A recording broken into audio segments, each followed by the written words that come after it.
Hi, and welcome to College Planning Untangled, where we help families simplify the college planning process.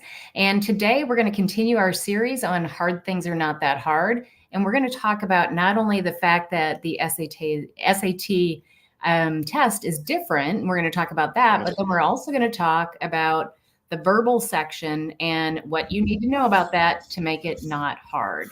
Bobby, how are you doing today? Oh, just great. Yeah. So this will be fun to talk about this new digital SAT. So, the every once in a while, the SAT or ACT, particularly SAT, they feel threatened because ACT is getting too much market share. And so they try to compete. And so they try to make the test, more attractive to people. And so they did it in 2015 and they did it again this year. They have now completely replaced the SAT with the new digital SAT. So we have one more paper SAT left in December. And then after that, the SAT is going to return in March as the digital SAT. And I've heard that they've had a little bit of a bumpy road on this. Yeah, Right? right. So they started with the digital PSAT. The scores came out just yesterday. Over the past 2 days, students got their scores back from the PSAT. So there are lots of juniors who suddenly got their scores back. And yeah, so it's digital, and students have to bring their own device, or the school has to supply a device for the students to take the test on.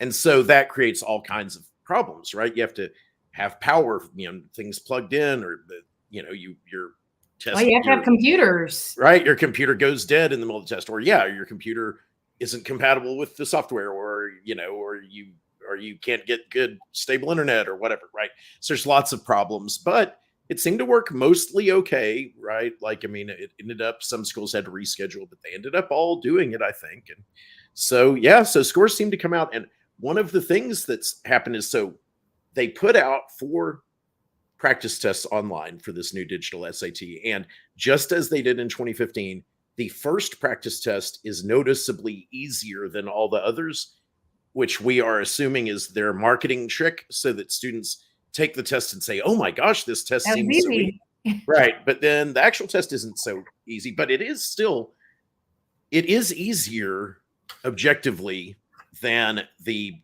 paper SAT was in a lot of ways, which is actually not, in my opinion, a good thing, because when a test is easy, if you miss like 4 or 5 questions, then your score is not good, right? Because your score is compared to how everyone else did. So if everyone's getting almost everything right, even missing 4 or 5 questions can really tank your score, right? But that said, so the new digital SAT, it only takes 2 hours to take Versus, versus 3.5 hours for the current that's SAT and ACT. that's meaningful. It's huge because a lot of the problems students have is they just get exhausted by the end of the test.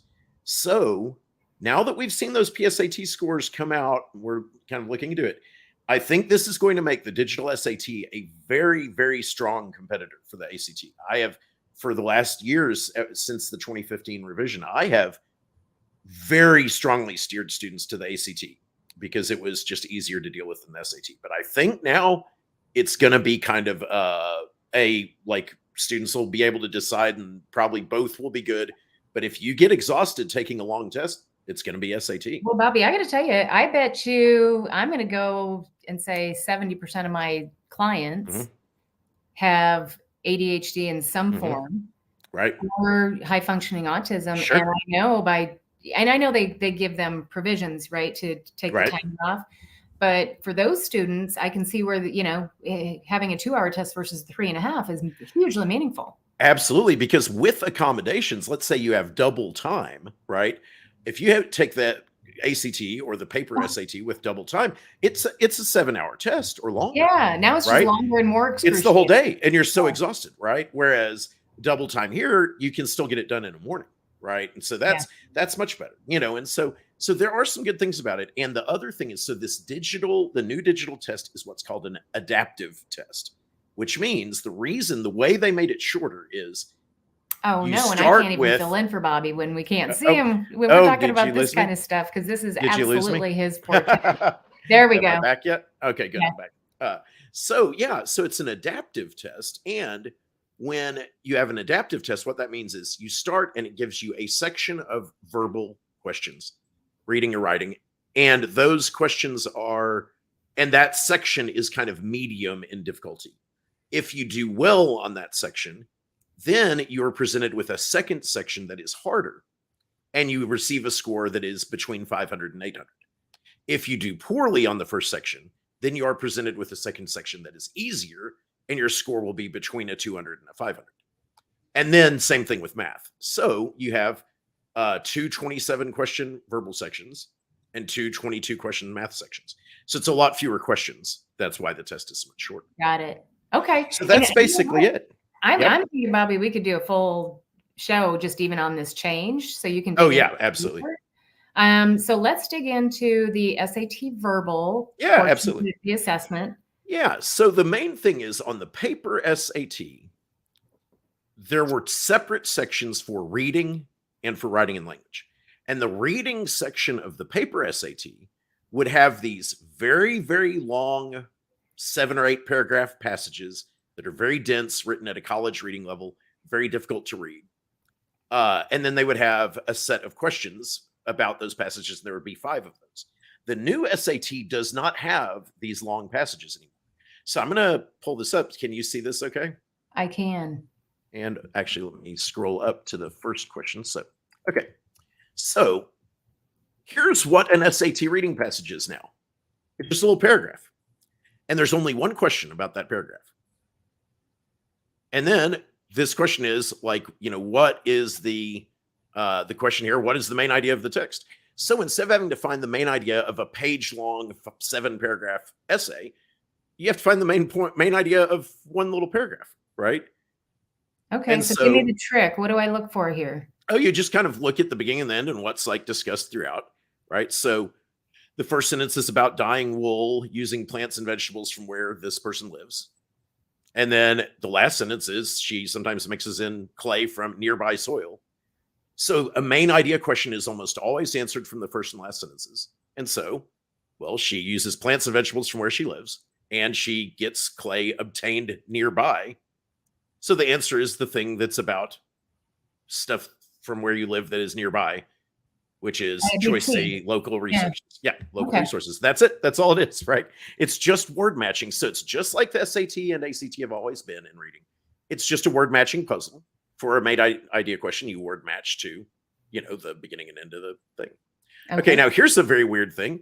This question is the answers are quotations from a poem. That's weird, but who cares? The question says, which quotation most effectively illustrates the claim? So we got to figure out what the claim is. And I guess there's just 2 sentences cycle there. Of anticipation. Yeah, okay. Yeah, so we need an answer that is about a cycle of anticipation followed by regretful reflection.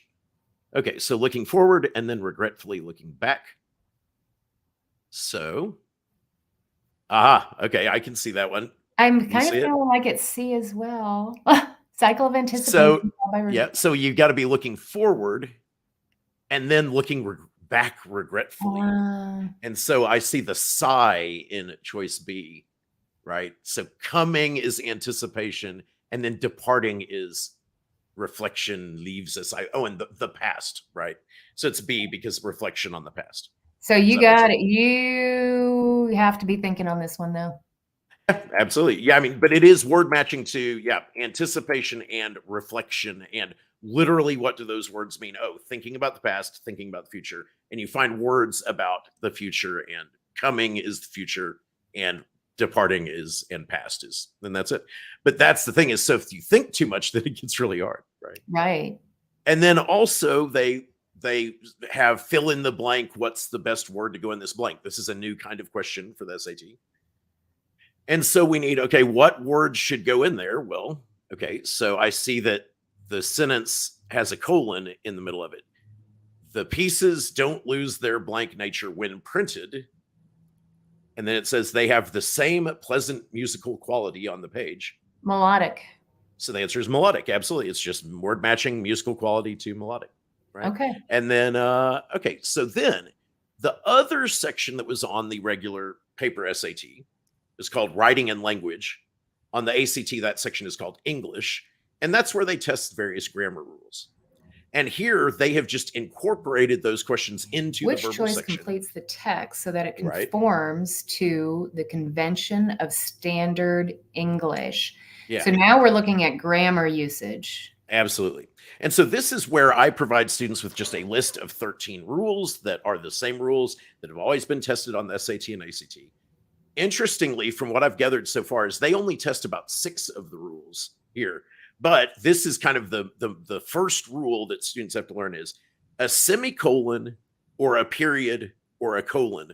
All of those have to come after a complete sentence or independent clause. So when you see a colon or semicolon in choices B and C, you have to think, okay, if I read the sentence and stopped right there at that semicolon or colon, would that be a sentence? So according to Naomi Nakayama, the reason seeds from a dying dandelion appear to float in there while falling. Yeah, that is not a sentence. Mm-mm. Right. So then that means we could cross out choices B and C, right? And then that would leave us with, should we put a comma in this spot, right? And so now, is there any reason to stop and use a comma? Is there something extra? No, it's just the reason they fall is. So the answer is choice D. Does that make sense? It does make sense. Yeah. So that's just a mechanical trick. A lot of students don't really know about what the colon does or what a semicolon does. But if you just treat them kind of like they're a period, then like they're a stop sign or a period. Exactly. Yeah. Right. Now a colon is, I finished saying a sentence, but now I'm going to say some more. It might just be one word. It might be a list. So it only has to be a complete sentence before. But so it's all exactly the same. Hold on. So semicolon means what? So a semicolon is basically the exact same thing as a period. A semicolon is just a period that you stick a comma beneath. It acts just like a period. All it means is that these two sentences are connected a little more than they were if it was a period. Okay. Of course, the way things get really tricky is you can also use a semicolon in a list sometimes. So like if you had a list of 4 things, but the first thing in the list was a bacon, lettuce, and tomato sandwich that had commas in it. And then the second item was, was a red, white, and blue flag, and that has commas in it. Then you would separate that list with semicolons, which is a weird other rule. And so that's why you just have to memorize some of these really rules. So just one last one is, this is one of the tricks that is still on the SAT. It's been on the SAT and the ACT forever. This one's really, really hard until you know the trick. So now notice that all of these questions about grammar just ask the same question. Which choice conforms to the conventions of standard English? So there's this list of 13 things that they test. I think they only test about 7 or 8 things. I haven't quite, we need to see more tests before we know for sure whether they're going to test the other 6 things. But this is something called a modifier phrase error. And it's a fun little trick. So I often teach this to students. Whoops. Oh, what's happening there? I'm going to show you. So, oh my gosh. That's very weird. Okay, I won't try to type on the screen then. So this is a trick, which is, you see how the answers just appear to be rearranging where the words are? Yeah. And so the question is, which one should have, what words should be first there? Because if you read the sentence begins with, based on events that occurred when Rabanal was a city-state. So choice B would be saying Kiche Achi was based on events, but we need the book to be based on events. So I'm right? going to take one of your things, Bobby. I think first you have to go Kichi Achi equals, just to keep it straight in your head, because that's what I'm getting all off. So, so that Rabanal is the dance. Yeah. So Rabanal Achi is the dance, and the dance is based on events that occurred when it was a city-state. So the word that has to go after that is the dance. And so this is, if I can manage to do this without, okay, I think I can do this. Okay. So if you look at this example,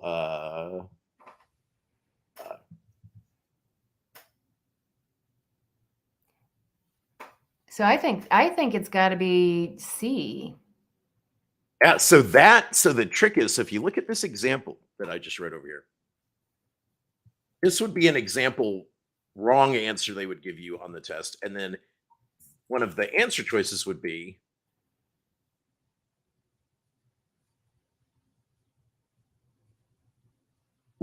this. Right. That which A sentence is making it sound like locals are being eaten in Austin, and instead you need breakfast tacos to be eaten in Austin. Yeah, so the And breakfast so tacos, in this yeah, sentence, eaten in Austin where the tacos, yep. the locals there And love breakfast tacos.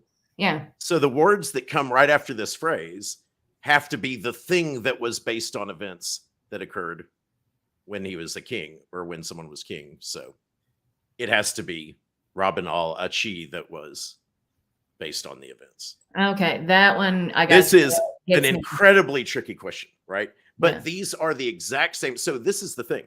Each test has like one of these on it. And those are the hardest questions, right?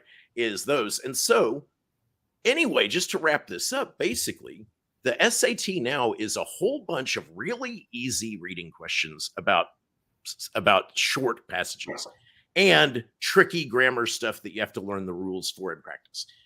So what it used to be is really long passages that are incredibly difficult, followed by tricky grammar questions. So it's a whole lot better. And that's it. Okay. That's awesome. And that's all there is to it. Yeah. So next week we can dive into the math, and it's going to be a really interesting conversation because the math has some really interesting new stuff in it that actually can make the test a whole lot easier than it was. And so it's going to be a fun discussion. But that is it. All right. Well, good. Thank you, Bobby. And Absolutely. we will see you next week.